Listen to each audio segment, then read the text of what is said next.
Welcome to another episode of the House Huddle Podcast. Here are your hosts, Rob Schwartz and Justin Onayemi, two Bears fans who decided talking into a microphone was better than shouting at their television.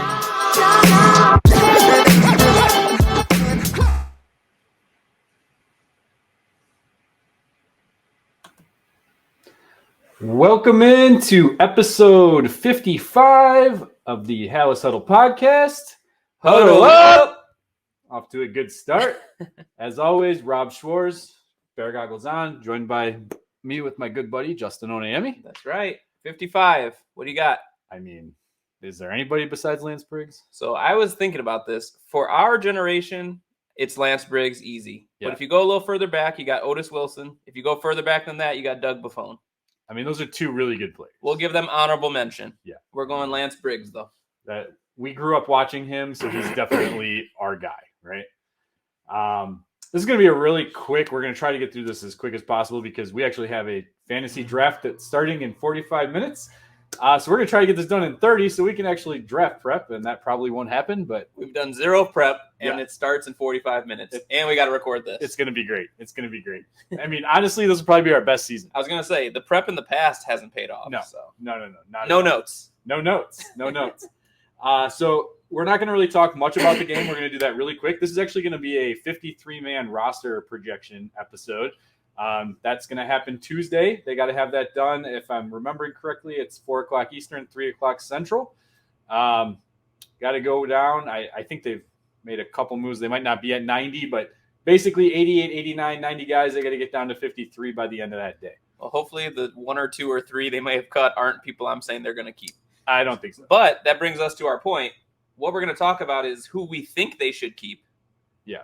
And also kind of who we think they'll keep, if those are different. Yeah, it was more. So they put two guys on IR. They put Dante Pettis on IR. I'm hoping he's not on your list. He's not on my list. Put Joe Reed also on. The question is, would he have been on my list had they not? But anyway, we won't go into that. Well, we might touch on it later. So another thing I want to point out, in addition to not prepping for our draft, we did not really talk to each other about our 53. The only communication we had was we both said how many offensive players we had kept, and at the time it was identical, and then I might have snuck one in. So I think we might have done the same. Okay, interesting. So before we get there, go ahead, hit the subscribe button, get yourselves entered into the drawing that we will be having once we hit 750 subscribers. We only need 300 more, but we've had a lot of growth over the last 30 days, so let's keep that going. Share this, get that out to the other Bears fans that you know. Even if they're not Bears fans, make them hit that subscribe button and then take the jersey from them if they win. Okay? Quick, this just in. If 2/3 of the current subscribers all get one friend to subscribe, we get our number. There we go. See? Math. Or grandma. Math. Grandma. That works too. Again, and it's going to be any jersey. It doesn't need to be a Justin Fields jersey. It can be any jersey. So if you already own a Justin Fields jersey and you want a DJ Moore jersey, that's on the table. If you want a Tevin Jenkins jersey, that's on the table. If you want a Dante Pettis, it's on the IR. If you want a Dante Pettis jersey, it's on the table. So can I kick us off with kind of like the approach I took, but it will a little bit tie into the game? Yeah. So to me, one of the biggest questions right off the bat would be at the quarterback position, with what you've seen from Bagent and what you haven't seen from PJ Walker, how many are you keeping? Would you risk trying to get Bagent onto the practice squad? All sorts of things like that. And I know there have been some rule changes in the NFL this year in regards to quarterbacks, but I ended up allotting 3 spots to that position. I did as well, and I thought it was telling that they did have Bagent play as the QB2 in the preseason game. I don't know if that was a hint at what they were thinking or if it was we need to see him against better competition and weigh out our options here. Yeah. I agree. Same analysis I had, and I thought he performed admirably. Yeah. He did throw that pick right after he should have thrown a touchdown. Carlson's got to make that catch. Yeah, and he didn't make my roster. He did not. He wasn't going to anyway. It's not because he dropped that pass, but that was my reasoning. As soon as I saw it, I just crossed his name right off the list. And so did Ryan Poles. So what do you got at quarterback? I mean, we both said we keep 3, so I think we have the same 3. So just real quick, do you have anything else that we need to touch on with the game? I did not. The only thing I might just mention it as we go through the roster. That works for me because I didn't even really pay that close attention to it once the starters came out. And once again, Mitch and Jim did not want to come on the show to discuss the game. They wouldn't even answer my call today. So I don't know what's fair going weather on. fans, I guess. I guess so. All right, so I kept 3. I kept 3 as well. I'll just list mine off. Obviously, Justin Fields, number 1. Tyson Bagent is my number 2. And I am keeping PJ Walker as my number 3. I still think he brings more upside than Nathan Peterman. Same list. I was happy to see when Walker did get in yesterday. He played a little bit better. Oh, a lot better than what he had been doing. And he is a veteran, so having that presence, I think, will help. Those are my 3. Obviously, by keeping 3, it did seem like that could have cost somewhere else on the roster. Sure. So, sure. How do you want to go next? So I have a list right here on my thing. So I have running backs and fullback next. So I have them separated. If you want me to go first, I can. I'm keeping 3 running backs.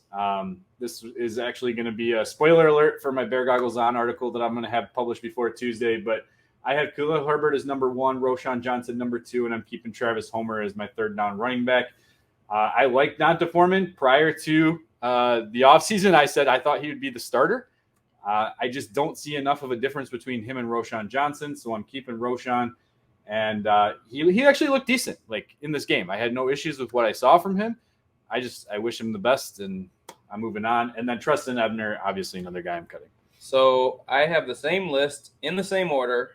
I threw Blasingame in with that as a group. So he was my fullback. Okay. I didn't know if you were keeping 2. That'd be crazy. No. But sorry, Robert Burns. You're gone. So I have the same list as you, and I also made a cut on Foreman. However, in my notes, I might have him as a late add. I pretty much didn't get to a solid 53 because there was a few moving parts. So he's right there at the fence. So I think it's important to note, though, too, this is what Ryan Poles and Ian Cunningham are doing, right? Like, okay, the last 5 to 10 guys on your roster aren't going to make a difference, usually. But if you have guys that you're like, you really want to hang on to, this is what, their stomachs are eating away inside right now. They're watching tape right now. They're not doing fantasy drafts. I guarantee that today. And it's a difficult process. And I almost guarantee whatever happens within 24 to 48 hours, that 53-man roster, it's going to change. Exactly. And I kind of figured that too. Like if Foreman were to make it and something were to come where they have to juggle the roster later, he might be a cut. Yeah, don't forget, they might be jumping on waivers. Exactly. They should be. I mean, anybody who's not a seasoned veteran, 4 years or less, under 4 years, then they'll hit the waivers. If they're a 4-year or more veteran, then they're free agents, so it won't matter. But so I'll say I'm not going to commit to Foreman yet. I have another name written down that if you can talk me one way or the other, that will be probably my last spot. Okay. All right. Do you have receiver next? I have tight end next. Okay. I can go tight end. That's easy, right? Yeah, that's why I did tight end next. Okay, so tight end was a lock for me. We're keeping 3. They only kept 2 last year to start the season. So Cole Kmet, Robert Tonyan, who had a bad drop yesterday. Yeah. I think he needs a different number. I saw 18 and I was like, what is Pettis doing dropping the ball again? It threw me off. It's completely. The number, it turns out. It is. I mean, how bad is number 8 on this team, right? Like, just going all the way back to Rex Grossman. Yeah. I mean, and then people try to wear it again and it just doesn't work. And obviously Mercedes Lewis. Yeah, nothing to talk about there. Okay. You brought in Lewis to be a veteran. You're not going to cut him, so he's there. Yeah, which, by the way, Cole Kmet had a nice catch, and then it was negated by a stupid pass interference penalty by Tyler Scott. Tyler Scott. I almost called him Travis Scott. I almost did as well. And then as you went to say it, I almost said it again. Oh, goodness. They have a lot of Travises on this team, and there is a Travis Scott rapper. Yes. So. Yeah. It makes sense. All right. Receiver? Yeah, so receiver. Obviously, DJ Moore, Chase Claypool, Darnell Mooney. Those are the easy 3, right? Everything that we're hearing is Chase Claypool will be fine for week 1, so that's fantastic. This was a little bit more difficult at the end here. So I have Tyler Scott making this team, but he's showing a lot of rookie mistakes, and it's kind of what we saw from Velus last year. Not muff punt type, but he's just his mental mistakes looked bad. But his mental mistakes. I'm pretty sure the Justin Fields looked to be wide receiver screen that turned into a run was on him not actually turning that into a screen. He makes the check. You see him making the check, and then it doesn't look like he knows what he's doing when he's running his route. So I'm definitely putting it on him, where it looks like the other two receivers that were out there, I think it was Mooney and Moore, went to go make the blocks, and he's just like... I have to rewatch that because I was hoping they hadn't called the designed run for Fields. No, it was bad. It wasn't one of his more explosive good runs, so it was him just being like, oh, no. No, it was bad. I'm pretty sure it was on him. So I do have him making the team, though. I kept Equinemius St. Brown also. I know they really like that guy for blocking. And this is where I'm going to throw something out here. So we said last week we might throw in who we think is going to be doing things, and then also what we think the Bears are going to do. I put in a parenthesis here, either Doris Fountain or Isaiah Ford, depending on what they have seen from each one at practice. I'm not privy to seeing every single practice, so I can't weigh the two. What I've seen, I kept Fountain over Ford. It was a really close call. But that means I am not keeping Velus Jones. However, I think Velus Jones is taking that spot, and I think they're going to release those guys, and whoever might want to come back to the practice squad might. Isaiah Ford had a nice block punt at the end of the game, so it's good to see him contributing that way. And if you're the back end guy, special teams contributions get you a spot. Absolutely. I mean, that's what you're being kept for. Right. Because if you're getting down to sixth receiver and hoping that guy's running your routes, that's not a good thing. So this is where we have some differences. I also think they're keeping Scott. I'm not even going to mention the big three that we know they're keeping. I know Velus hasn't played in the last two preseason games, but coming into week 2 of the preseason, they said they liked what he did in joint practices. I think they really like him. And Pettis going on the IR opened up kind of a spot because I'm not keeping ESB. I have him being cut. So I have them keeping the big three: Tyler Scott, Velus Jones, and Doris Fountain. I'm glad we're on the same page with Fountain, though. Yeah, he showed a lot, and I think he brings you something to the table that if Chase Claypool were to go down, he's the next guy up that's got size, right? He's able to. He showed you he can high point the ball. He can make those contested catches at some time, running good routes too. And I mean, you could say it's against lesser competition, but he's a veteran player. Right. He's not a not young guy necessarily. I think he's 26, 27 maybe. Yeah. Which on this team is a veteran. Right. So that also means that Simba Webster did not make either of our rosters.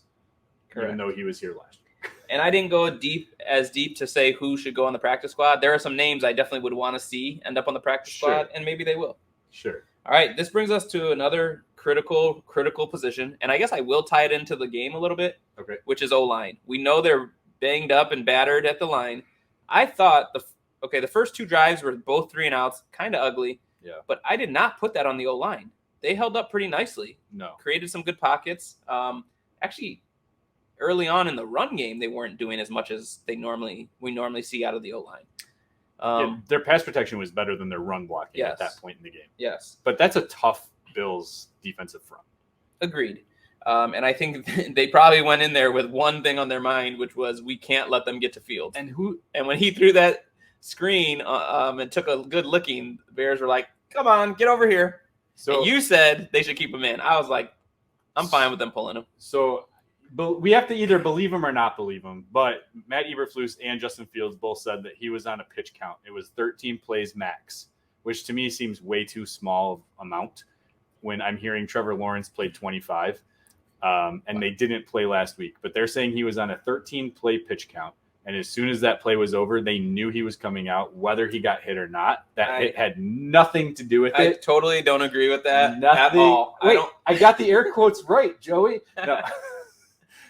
Not a New Girl reference, but we're going old school friends. I don't believe that at all, but that's fine. I mean, I'm not going to pick it apart either. I just don't believe that because it's always been it's kind of like a range, and you watch the flow of the game. Sure. So if the 13th play gets you into 1st and goal, why wouldn't you let him have a goal-to-goal situation with, a newish line against first-team defense? And that also goes to the fact that, Doug Kramer got hurt during that drive, right? He came out. Apparently, he's got like a club or a cast on his hand, which is really still puts him ahead of Patrick, if you ask me. What's funny though is that Matt Eberflus also said that he seems fine. He's gonna be fine. So what does that mean? Week to week, we'll see him in 6 months. Who knows? But they're down to what? They have like no center, like no true center left. Like Dude, put on a few pounds. I mean, Go to Hallis Hall. Try out, man. I don't know. I think I got too much height to be a center at 6'3". That's not my problem. Well, the thing is that with Braxton Jones, he was the only guy who started, right? The only true starter who started. So Cody Whitehair, I believe, is a starter. He just wasn't starting at the position we envisioned. Sure. Okay. So, but you didn't even have half of your offensive line out there. So to take him out early after you saw him take that hit, it makes sense. It was frustrating to me to not see him get those red zone opportunities because they weren't looking great, but they were at least driving the ball down the field. So it was like, let's take some positives out of the day. Yeah. I don't know. It doesn't matter what the truth is. He's going to be healthy to go into week 1. I can't say the same about the line. So let's talk about who they will have to keep. Yeah. And hopefully some combination of of these players will play. All right, so I'm going to start from the outside, work my way in. So for tackle, I have Braxton Jones and Darnell Wright, and then my backup tackle is Larry Borum. Those are the only 3 that I have on mine for tackles. I didn't do mine the same way as yours. I kind of listed my start, but I have all those guys kept, and I agree with your analysis. Okay. So then for your other starters, I kept Tevin Jenkins on the roster, but I am actually planning on putting him on injured reserve. If the reports are that he's going to miss the first 3 games, I'm going to just keep him out 1 more and bring him back after those 4 weeks. I have Cody Whitehair and Nate Davis. I have them as well. And then depth-wise, I really like Ja'Tyre Carter and how he played this preseason. I have him as well. I kept Leatherwood. I have him as well. However, I put Leatherwood and Borum in italics on here because you're going to say what I think you're going to say. This is the kind of thing where if you hit waivers or something, get a veteran who you think can outplay them. Yes, they're kind of on the fringe. Yeah. So if you're going to find someone you think is going to be better, yeah, definitely for sure. And I did, unfortunately. I kept Doug Kramer on the roster too. Yep. And I kept Lucas Patrick. So mine is Braxton Jones, Cody Whitehair, Lucas Patrick, Nate Davis, Darnell Wright, Doug Kramer, Ja'Tyre Carter, Alex Leatherwood, Larry Borum. We have the exact Jenkins same. on the IR. That is insane, which means it's not even going to come close, guys. It's not even going to come close because logically, that's probably the right answer. And we know the Chicago Bears don't follow logic. Well, I guess I can't really see anyone we listed. Kramer, I can't see him getting cut. So I'm wondering if where we might be wrong is if they even had 1 more person on there. Right, and that could be the case. So that's our offense. Yeah, so I'm going to just quickly, let's get special teams out of the way. Yeah. So we had 26 total, right? That's what you have 26. I have 25 and a half. Because one on the defense and one on the offense, I got to decide who I'm taking. Sure. Okay, so then on the special teamers, we can just get those out of the way. That'll put me at 29. So obviously, all 3 guys, there's no options. You got Gill, you got Santos, you got Scales. We're done. Yep. Okay. Easy. All right. Take us through the defense, how you did it, because I might not have done it the same way. Okay. I started with the defensive line and worked my way back. Okay. Perfect. All right. So I'm going to just do ends first. I don't know if you broke it down by ends. I have 5 defensive ends on my list, but I'm going to also point out I don't think this is what the Bears do. I have Yannick Ngakoue. God, I said it wrong. Yannick Ngakoue. Oh, by the way, it's not Bijan Robinson, I heard. It's Bijan Robinson. So think Dijon. Okay. I was listening to a fantasy podcast. We're not allowed to keep him, though. No. Well, we could draft him, though. We got the 4th pick in the draft. Okay.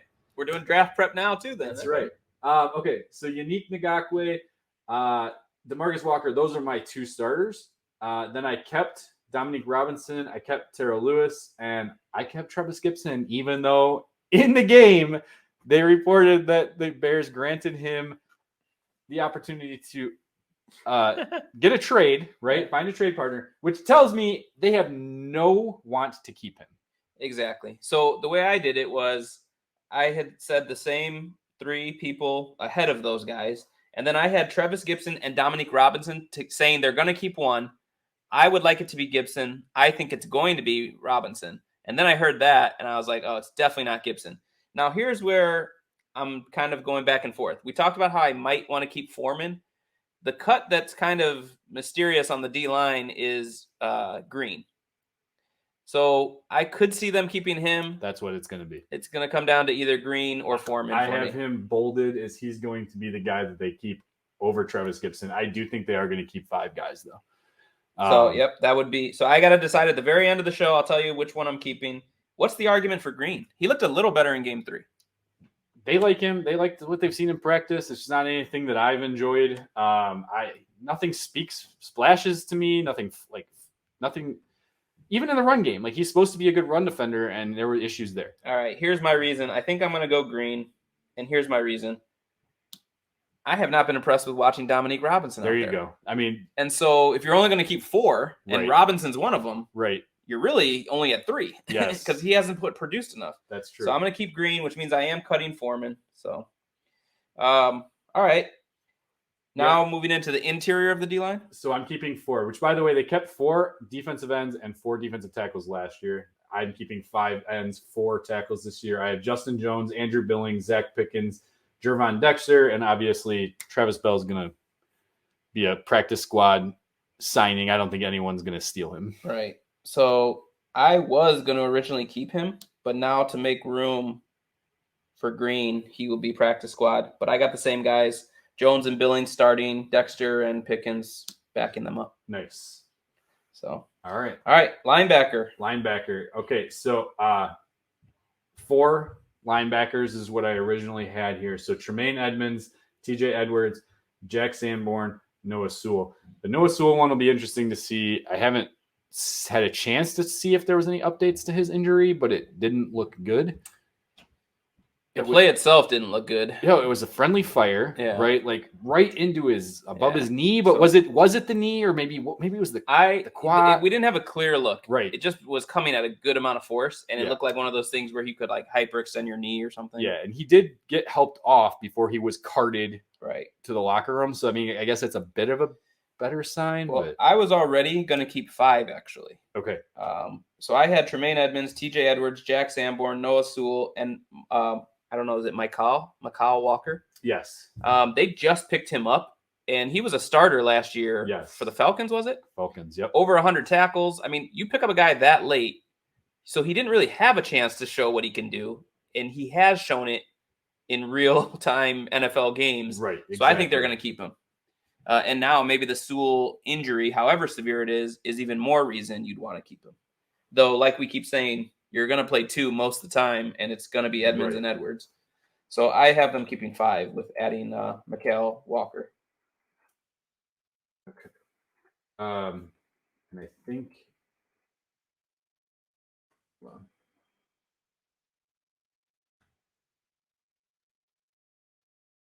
yeah.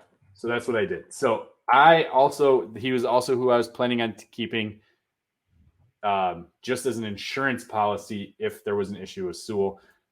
I think linebacker could be one of those ones that it's going to like change really fast, especially if Sewell is going to be out, because you have to keep him on the roster before you put him on IR if he's going to be able to return within 4 days. If you put him on IR 4 weeks. Okay. 4 days. That would be nice. That's everybody. That's everyone. But if you were to put him on IR now, like Dante Pettis, he's done. Oh, season-ending IR. Yeah, that's how I understand the rule, is that if you're not on the initial 53-man roster. Interesting. So wait, now we did with Jenkins, though, you and I both didn't give him a spot. I did give him a spot. Oh, you did give him a spot? Yes. Oh, okay. I was assuming he wouldn't count towards the 53. Yeah, so last year with N'Keal Harry, they kept 7 receivers because they had to keep. Now, even though they announced Pettis on the IR, technically they could still put him on the 53 and have him go for those 4, be back in 4 weeks. I just don't see that happening based on how we've discussed it. So I think I kept an extra spot for him, and I might have to do the same. I'm doing the same for Sewell now, but that could change things up once we get more information. Okay, wow. Okay. Well, my number might not quite work out then. Again, those last few, it doesn't matter. Exactly. I got you. Okay. All right, so now we're just in the defensive backfield. Yeah, defensive backs. We got, let's see, we're going to try to get this done in 5 minutes, so we get 10 minutes of draft prep. That's all we need. All right. Obviously, I'm just going to go through the starters for all the defensive backs. We got Eddie Jackson, Jaquan Brisker, Jalen Johnson, Tyreek Stevenson, Kyler Gordon. Those are your starting 5. Agreed. Oh, can I say something about Tyreek Stevenson? Of course. Are you concerned at all? I know he's a rookie. He's really aggressive. Do you think the reason he was losing reps early on in practice, we lost Terrell Smith to an injury, so he hasn't been able to push him any further, is because of these like aggressive, the penalties. You're going to have to either live with those in order to get those big plays like the interception that he had, which, by the way, he said he didn't think he got it. He didn't think his feet were in. I didn't think he would have to control the ball while his feet were in. He was concerned about his feet. So, Yeah. I mean, obviously he knew he caught it at Okay. some point, but you're right. Maybe he didn't have complete control as his feet were in bounds, but they didn't even question it. No, no one did. So, I mean, I see what you're saying, and I know part of the hits principle is to not get stupid-ass penalties. Right. But it's also takeaways. It's takeaways. And I didn't think – he got called for 2 defensive holdings, I believe. One was bad. One wasn't that good of a call. call. Not bad on him, right? Like a bad call. I was more frustrated the week prior and the week prior to that, Yes. weeks 1 and 2, getting the personal foul penalties. But if you remember, in week 1, that shouldn't have been. Yeah. Week 2, he deserved it. Yeah. Just like that PI, we mentioned this, that went, well, first of all, was uncatchable. They got rid of but that. even that, it wasn't even like that bad of a. It's been a long time since I've seen them throw the flag and then not call it for The uncatchable? Yeah, it's been a long time. I mean, what if it hits like the crossbar? Are they going to say like they can jump that high? Like some of these guys can. Right? Who was it? DK Metcalf? I mean, I think that was doctored, but there's a video of him jumping and it's. Well, what's his face used to dunk it? Oh yeah, dunking. It's only 10 feet. Yeah, but okay. So yeah. You have anybody different for your starters? No, that's what I have. Okay, so then my backups, I have Elijah Hicks. I have AJ Thomas. I thought he had a good preseason. I have Terrell Smith. I have Michael Amuji. Gosh, I'm going to say OJ Moutier. Thank you. And Joshua Blackwell.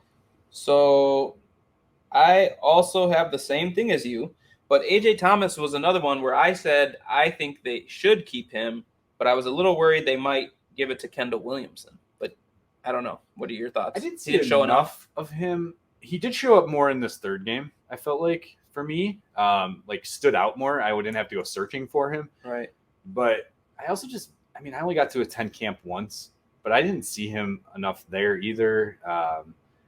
And I don't know. He just, I for a 7th round draft pick, like I'm fine with just plugging him on the practice squad and letting him develop. He's a little bit raw. And if for me out of that group, which by the way, see ya, Kindle Vildor. I'm more concerned that they're going to keep Jalen Jones. I mean, you keep saying it. This back end, last couple spots, it's not going to matter a whole lot. But last year, the problem was half the guys you ended up putting on the practice squad at DB ended up playing on Sundays by the end of the season. So hopefully we're not in for that again. But some of these guys are going to get their opportunities. That's true. Wow, we were pretty similar. Yeah. I don't really know too many differences. So now let's see how similar our thoughts are to what they're going to make. Now, granted, we always must say this. They have a heck of a lot more information. Way more information. I mean, for example, the Travis Gibson situation, it's his last year of his deal. He knows he's going to be a rotational guy, not get the amount of reps that we're seeing in preseason. And he wants to make an impact. So he might be requesting the trade saying, look, I'm more comfortable in a 3-4 than I am a 4-3, even though I'm looking fantastic as a 4-3 end. Mm-hmm. I want to go to a team where I know I'm going to have more opportunities to showcase myself and make more money. So real quick, we both kind of took that news the same way, which is they're going to seek a trade, and if they don't get one, cut him. Yeah. But the thing I like about a trade is you obviously get something for him. Yeah. But if it's is there any chance that if you can't find a trade partner, keeping him? And then maybe he's one of the fringe guys that could be cut later if you needed to? It's possible. I mean, he has no leverage. Right. He's under contract. It all depends on what Poles decides he wants to do. This whole preseason, I just haven't seen enough out of Dominique Robinson to feel very good. Gibson's been the best, most Terrell Lewis. But Lewis I've seen disappear at times. Like at least Gibson, even on run plays, like his containment has been fantastic. True. Like he's not getting sucked inside. I mean, maybe this whole time he knew he was auditioning. Maybe. Because practice. Bears haven't shown much. Practice. He's not shown enough in practice. The Bears have not signed too many guys who were part of the prior regime. Right. And we've talked about that endlessly. And now they're definitely bringing in guys who are above him on the depth chart. So he might have known this whole time that he was auditioning, and that's why you saw what you saw. Yeah. But, I mean, all these guys should feel that way, yeah. Who are kind of in that same range of the depth chart. So, all All right, kept it to about 30 minutes. Yeah. Hey, you guys don't even get an ad break in this one. Stick around for the back end ads if you'd like. Now I got to think about a 56 for next week. Yeah, that's weird. That's a weird number. We'll have to look that one up. Yeah. So again, hit the like button, leave comments. Let us know, who are we way off on, right? Tell us, who are we way off on? What did we make mistakes on? I mean, I'm sure there's some offensive linemen that could be sticking around that I'm not personally wanting because I just don't care for them. Same thing with some of the defensive backs. Like Justin said, we have way less information internally than they do. But leave comments. We love the comments. Hit the like button, hit the subscribe button, get yourself entered into that jersey giveaway. And that's all I got. The season is right around the corner. I will not be here again for week 1. So we're in the talks of trying to get Bobo back. I probably will not be going solo. We'll try to get some sort of guest to join me. It's too big of an occasion if for Bob's me to not go solo. available, I could see if maybe Jeremy could come back for at least 1 week.